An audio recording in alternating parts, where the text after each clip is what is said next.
Bienvenido al capítulo 2 de la serie sobre la fluidez en inglés, los verbos y la madre que los parió. Hoy vamos a hablar de un pilar fundamental que es cómo se usa el verbo auxiliar do. Me ha parecido siempre fascinante cuánta gente hay ahí fuera que ha estudiado, ha hecho muchos cursos, pero al día de hoy se hace preguntas acerca de cómo se usa el do o directamente no lo usa bien. Y es triste, pero hay que poner las cartas sobre la mesa. Hay gente que lleva poco tiempo con el inglés, por tanto es normal que tenga ciertas dudas, pero hay gente que lleva muchos años de cursos, de clases y que tiene muchas dudas y no lo usa bien. Y eso es un freno enorme para la fluidez. Tener que parar, tener que pensar, traducir del español al inglés o preguntarte, ¿pongo el do aquí? ¿Lo tengo que girar? ¿Por qué está este does? Etcétera. Todas estas preguntas que te hacen frenan y matan tu fluidez. En los siguientes minutos hablaremos de 4 cosas. Primera, ¿cuál es la diferencia entre el do auxiliar o el verbo do? Porque el verbo do también significa hacer. Las otras 3 cosas serán cómo usar el auxiliar para afirmar o confirmar, para negar y para preguntar. Así que empezamos, tablet en mano, con los verbos y la madre que los parió, capítulo 2.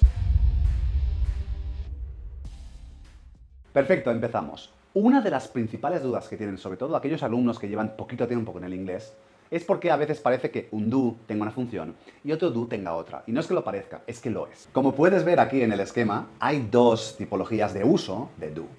El verbo hacer en sí mismo, o sea, efectivamente, el verbo do significa hacer. Es parecido a make, pero make tiene otras connotaciones. Ya te adelanto que make tiene un poco la connotación de fabricar, de crear algo. Do es hacer, como podríamos decir, ¿qué estás haciendo? ¿De acuerdo? No vamos a hablar de la diferencia entre do y make porque este vídeo no es para esto, pero que sepas que el verbo do, como verbo en infinitivo, es hacer algo, hacer una cosa. Y luego hay otro uso, que es el famoso auxiliar. ¿Qué es auxiliar? Es que cumple dentro de la frase una función que veremos enseguida. Tienes que quedarte con esto. Tiene 2 funciones, tanto auxiliar como el verbo en sí mismo, do, que es hacer. ¿Y te los puedes encontrar en una misma frase? Por supuesto que sí. De hecho, te voy a poner un ejemplo al final con una frase para que veas cómo puedes encontrártelo en una misma frase 2 veces con 2 roles diferentes. Como puedes ver aquí en el esquema, te pongo que estos 2, tanto el do, verbo hacer, como el do, auxiliar, no son lo mismo, son desiguales, significan cosas distintas, ¿de acuerdo? Te pongo un ejemplo aquí debajo. Yo no como. I don't eat. Aquí lo hemos puesto en negación, ¿vale? I do not eat, que con la contracción es I don't eat. No te vi. I didn't see you. I didn't see you. ¿Has visto? Estos son ejemplos de auxiliar, pero también lo puedo usar para preguntar. Do I want this? Antes de que te preguntes, ¿por qué está este do aquí delante y no detrás? Cuando lleguemos a la explicación de cómo usar el do para preguntar, te lo explicaré. Básicamente ya te adelanto que se cambia la estructura, se gira. Tal y como te he prometido antes, te pongo una frase como ejemplo donde verás el do auxiliar y el do como verbo hacer. Mira este ejemplo. ¿Qué haces para divertirte? La frase en inglés, una expresión común, es What do you do for fun? ¿Vale? For fun es para divertirte, que es lo que te gusta hacer como pasatiempo, como hobby. ¿Qué haces para divertirte? Fíjate en la frase. What do you do? Es decir, ¿qué haces? What do you do for fun? Inclusive podríamos quitar el for fun si quieres. ¿Qué haces? What do you do? En general, lo que sea. What do you do for fun? Sería en este caso la frase ¿qué haces como diversión? ¿Qué haces para divertirte? Este do de aquí, que te lo pongo en amarillo, es hacer. Es el verbo hacer. ¿Qué haces para divertirte? Sin embargo, este que está aquí delante, what do you do for fun, es un auxiliar. Te lo pongo de color verde. Como puedes ver, no son lo mismo. Este do siempre se usa para preguntar. Para cuando lleguemos a cómo se usa el do para preguntar, te lo explicaré mejor. Pero este sería el de la estructura para preguntar. Si te dijera, ¿qué comes? Te diría, what do you eat? El do siempre lo ponemos antes de hacer una pregunta. Te hago un comentario. En el capítulo 1, en el vídeo anterior, que si no lo has visto, ve a verlo ya. Explico por qué cuando hay un do no puede haber nunca un are, ni un is, ni ningún verbo to be, ni nada, y tampoco ningún verbo modal. Si eso no lo tienes claro, ve enseguida a verlo, porque es un vídeo cortísimo y que va mucho al grano de cuáles son las 3 tipologías de verbos. Así que acabamos de explicar cuál es este concepto de que el auxiliar o el verbo hacer en sí mismo no es lo mismo. Ahora, vamos al tema ya de afirmar, negar y preguntar. Ojo aquí, ojo si eres una persona que está empezando o eres una persona avanzada. Si eres una persona avanzada es probable que esto que te voy a explicar ahora no lo tuvieras claro. Y lo digo por experiencia, no lo digo porque yo ya empiezo este vídeo pensando así, sino porque muchas veces cuando explico esto a un alumno me dice, ahora entiendo todo. Probablemente me lo habían explicado, pero no había hecho el clic, no lo había visto así, no me lo habían explicado con este esquemita. Así que tengas el nivel que tengas, escucha, porque profundizamos ya en la cosa. Vamos primero con do para afirmar. Mario, ¿qué es eso de afirmar? Afirmar simplemente es decir una frase con un verbo, de los que a mí me gusta particularmente, decir que es un verbo normal, es decir, que se le puede poner el do delante, simplemente en positivo. Ejemplo, yo vuelo a menudo. Hay un sujeto, que soy yo, un verbo, que es volar, yo vuelo, y en este caso hemos puesto a menudo, yo vuelo a menudo. Es una frase en afirmación. En este caso, I fly often. Hasta aquí no hay nada raro, ni fantasías, ni nada, pero mucho ojo. Escucha. Siguiente ejemplo que te pongo. I eat regularly.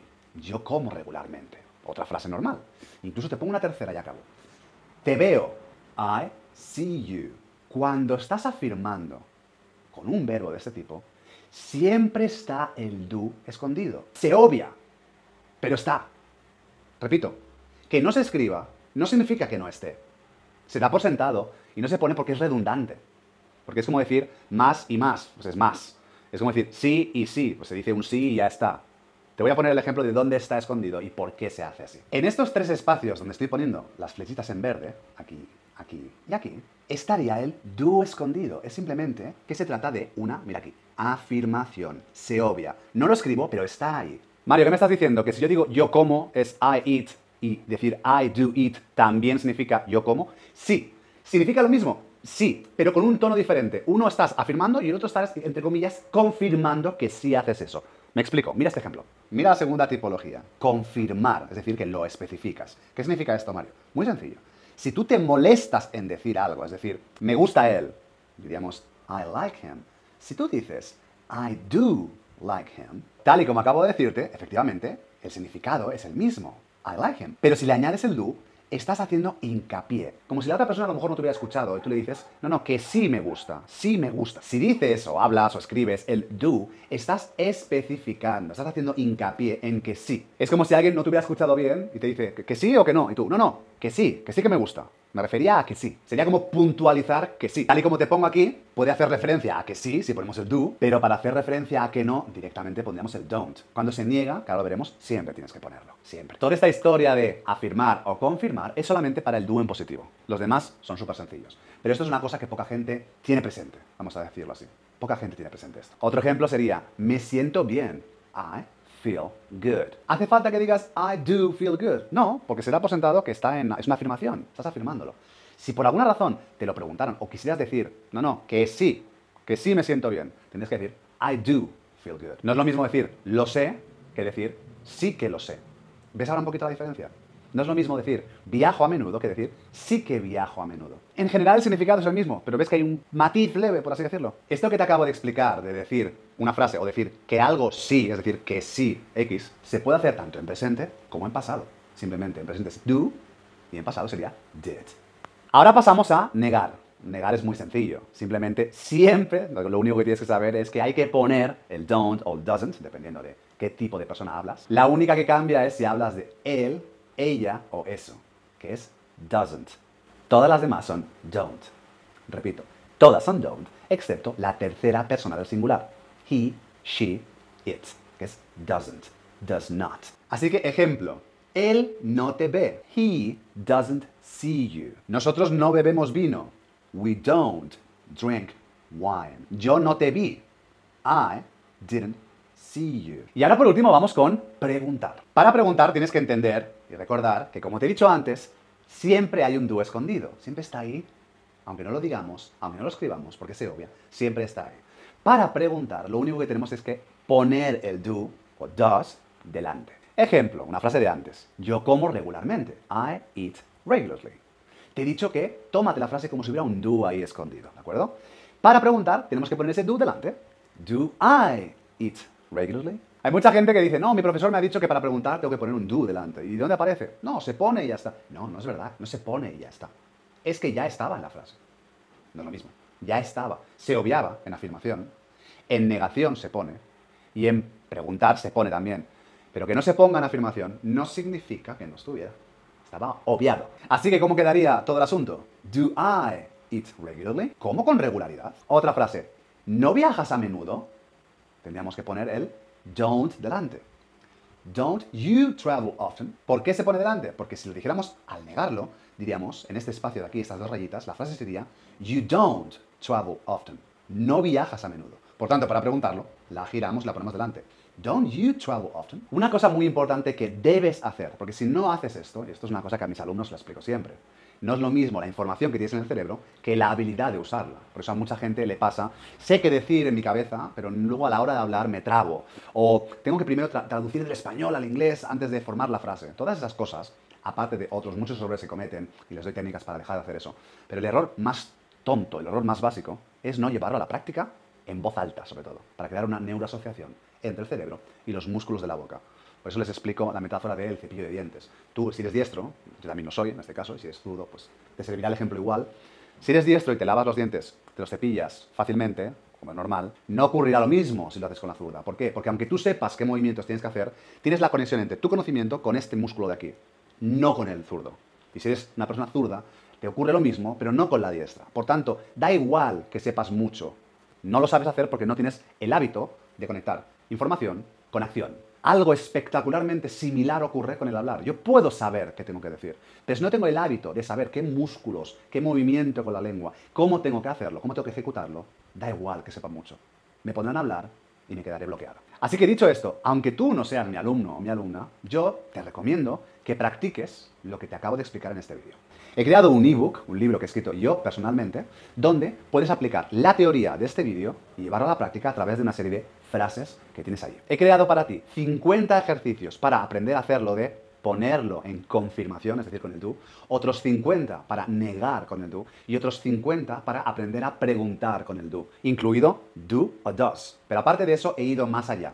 He puesto no solamente los espacios en rellena aquí lo que va, porque eso es para un nivel fácil, sino que si quieres ponerte un poquito a prueba, he creado el nivel rojo, es decir, el nivel difícil. En cuanto tengas el ebook y lo leas, leyendo las instrucciones, por cierto, que están las instrucciones ahí escritas en el ebook, de cómo usarlo y sacarle el máximo jugo, se te explica cómo poder añadir un nivel de dificultad al ejercicio y no solamente limitarte a pensar en cómo rellenar el hueco, qué va ahí, qué falta, sino a directamente crear la frase en tu cabeza. Consigue el ebook gratuitamente en mi Instagram, Mario to the Max.